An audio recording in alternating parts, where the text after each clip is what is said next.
Welcome to This Explainer. Today, we're diving into what is literally one of the most infamous microscopic heists in human history. We're going to break down exactly how HIV operates and clearly map out how it eventually leads to AIDS. You see, for decades, this virus has been a formidable adversary, mostly because it operates totally under the radar, systematically dismantling the very defenses that are supposed to protect us. So, how does it pull this off? Let's get into it. Here's our roadmap for today.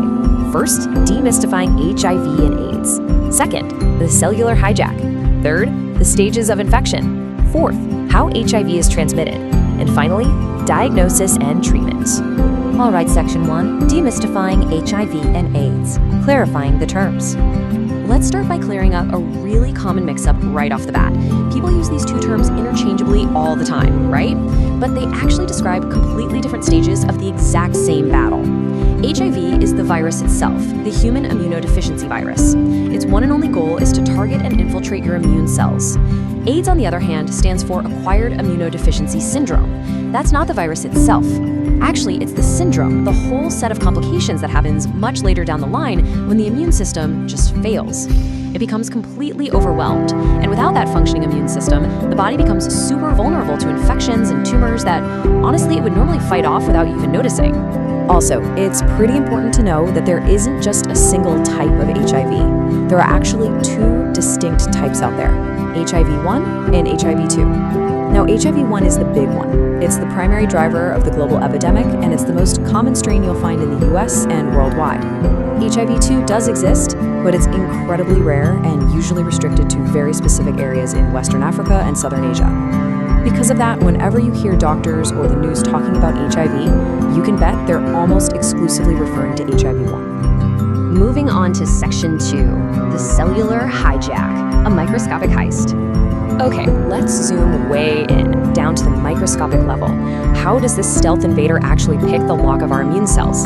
This is where the biology gets, well, absolutely fascinating.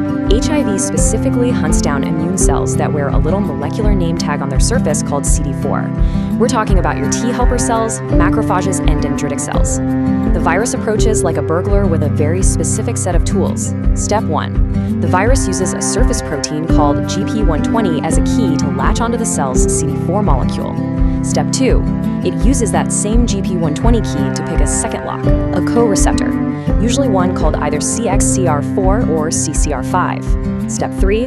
Boom! The door is open and the virus injects its single strand of RNA right into the cell. And step 4, because HIV is a retrovirus, it uses a specialized enzyme called reverse transcriptase to turn its RNA into double-stranded proviral DNA. It then sneaks into the cell's nucleus and literally rewrites the host cell's instruction manual by splicing this new DNA straight into the host's DNA. Now here is the ultimate cruel irony of this whole heist. The HIV proviral DNA just sits there in the cell's nucleus, hiding and waiting. When you get exposed to a normal, everyday bug, like a cold virus, that infected immune cell wakes up. It tries to mount an immune response by transcribing its proteins. But because its genetic code was secretly rewritten, the infected cell accidentally manufactures brand new HIV viruses instead. Those new viruses then pop off the cell membrane, ready to infect more cells. It is just a brilliant, totally insidious trap. But nature always has a few surprises up its sleeve, doesn't it? Remember those co-receptors we just talked about, specifically that CCR5 one? Well, get this. Some people are born with a homozygous genetic mutation where they just straight up do not have that CCR5 co-receptor lock on their cells. And since the virus absolutely needs both the CD4 molecule and the co-receptor to get inside, it's effectively locked out. This genetic glitch grants these lucky individuals natural resistance or even total immunity to HIV.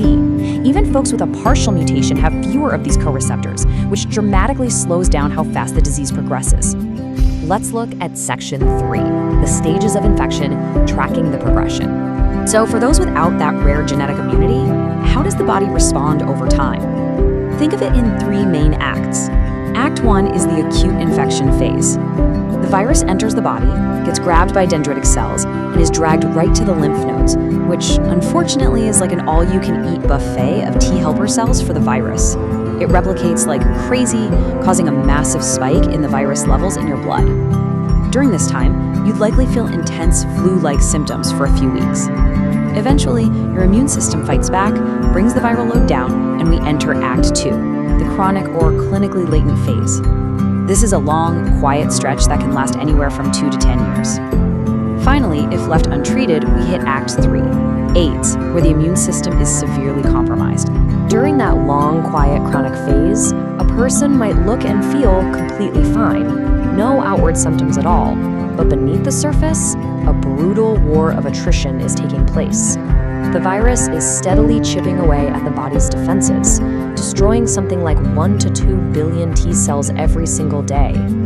Still, picture a tiny drop of blood, about the size of a pinhead. As long as the T cell count in that tiny drop stays above 500 cells per cubic millimeter, the patient can usually still fight off everyday infections pretty well. To make things even more complicated during this chronic phase, we have to talk about viral tropism. Look, HIV is a sloppy copier. It makes mistakes when it replicates. Sometimes it mutates into slightly different strains. In some patients, it mutates into an incredibly aggressive X4 strain. Instead of using that CCR5 door we talked about, this mutant strain goes after the CXCR4 co-receptor, which is almost exclusively found on T cells. These new X4 strains then dive deep into the lymphoid tissue where 90% of our T cells live and just aggressively hunt them down. Over time, this microscopic battle really takes its toll. When that T cell count drops into the 200 to 500 range, you might start seeing swollen lymph nodes or minor issues like oral thrush. But there is a tipping point. Once that count drops below the critical threshold of 200 cells per cubic millimeter, the immune system's shield is officially broken. At this exact moment, the diagnosis changes. The condition officially progresses from HIV to AIDS. At this late stage, patients start facing what doctors call AIDS-defining conditions. And we aren't talking about winter colds here. We're talking about brutal systemic issues, persistent fever, weight loss, and severe fungal infections like candidiasis of the esophagus. They get hit with life-threatening pneumonias like pneumocystis, and even rare cancers like Kaposi sarcoma, which causes skin lesions, or primary lymphoma of the brain. Again, these are severe threats that a normal, healthy immune system would swat away without you even knowing. All right, Section 4. How HIV is transmitted, the macroscopic view. Let's zoom back out to the real world, macroscopic level. How does this actually spread from person to person? Well, the data is pretty clear. Over 75% of all HIV cases are contracted through sexual intercourse. The virus thrives in bodily fluids and easily transmits this way. That leaves the remaining 25% to a mix of other methods. This slice of the pie includes intravenous drug abuse, mother-to-child transmission, which can happen in the womb or through breast milk, and much rarer situations like accidental needle sticks in hospitals or, historically, infected blood products. And finally, Section 5, diagnosis and treatment, fighting back. So, we know how it attacks and how it spreads. How do we fight back? Well, early detection is absolutely everything. Medical professionals have a few tools. There are antibody tests that look for your body's immune reaction, and antigen tests that look for the physical virus itself. We even have super advanced RNA and DNA tests that hunt for the virus's genetic material. But if you're just doing a general screen, the combination antibody and antigen test is highly recommended. Because it looks for both the body's alarm bells and the intruder itself, it's incredibly effective at catching infections early, meaning doctors can step in way faster.